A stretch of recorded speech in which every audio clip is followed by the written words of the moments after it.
Dechrau da I Lynebwy oddi cartref wrth I da Langdon lwyddo I groesi'r llinell yn gynnar yn y gêm.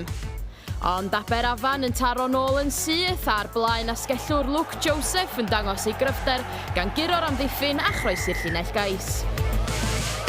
Cais arall yn dod i'r tîm cartref cyn yr egwyl wedi I Jay Baker dirio a'r asgellwr yn hawlio ei ail gais wedi'r hanner yn dilyn yr hediad gwych yma hyd ganol y cae.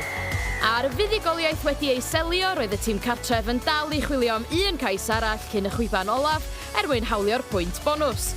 Cydweithio da rhwng y ddau flaen asgellwr yn rhoi Joe Tomlin Reeves o dan y pyst.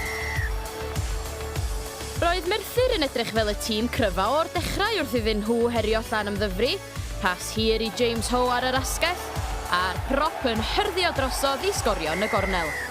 Pas dda gan dyn gyntaf yn ôl mewn I Harley Thompson a'r canolwr yn dadlwytho gan roi cyfle I Rhys Downs I ymestyn y fantais.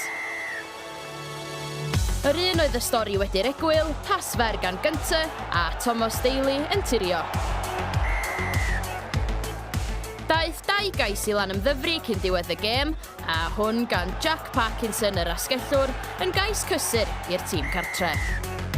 Rygbi Gogledd Cymru ar y blaen ar yr hanner yn erbyn Caerdydd a cais gwych gan yr asgellwr Aaron Evans yn ymestyn y fantais. Gwaith da gan olwyr y tîm cartre, pasio cywir a'r hediad cryf Rhys Williams yn rhoi cyfle hawdd i'r eilydd Josh Leach I groesi'r linell gais a sicrhau pwynt bonws.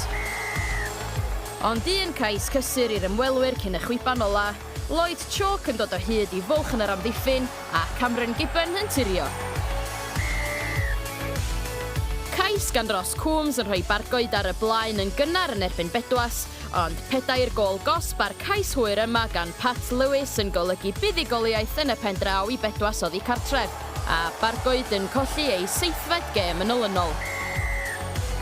Dechrau da i'r ymwelwyr ar Barc Caerfyrddin, Lewis Williams yn ffigio cyn pasio i'r cefnwr Gary Williams, a'r maswr yn gwneud yn dda I sicrhau cefnogaeth wedi'r bas ac yn sgorio o dan y pyst.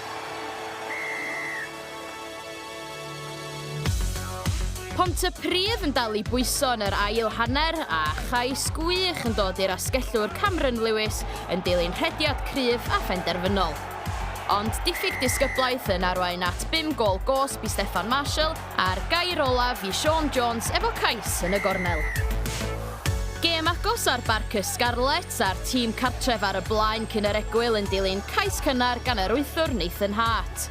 Ond un ymdrech olaf gan yr ymwelwyr a pasio cyflym yr olwyr yn rhoi cyfle i'r asgellwr Nathan Trowbridge groesi a chipio buddigoliaeth 2 funud cyn y chwiban olaf.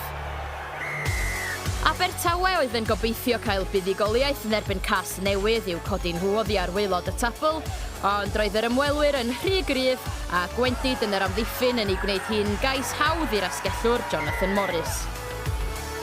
I'r tîm cartref daro nôl yn yr ail hanner a sgorio 2 gais, dal I ymosod wnaeth cas newydd ac yn dilyn cyfnod o gyd chwarae gwych gan yr olwyr, cic gan y cefnwr Geraint O'Driscoll, camgymeriad yn yr amddiffyn ac O'Driscoll yn o'i dirio.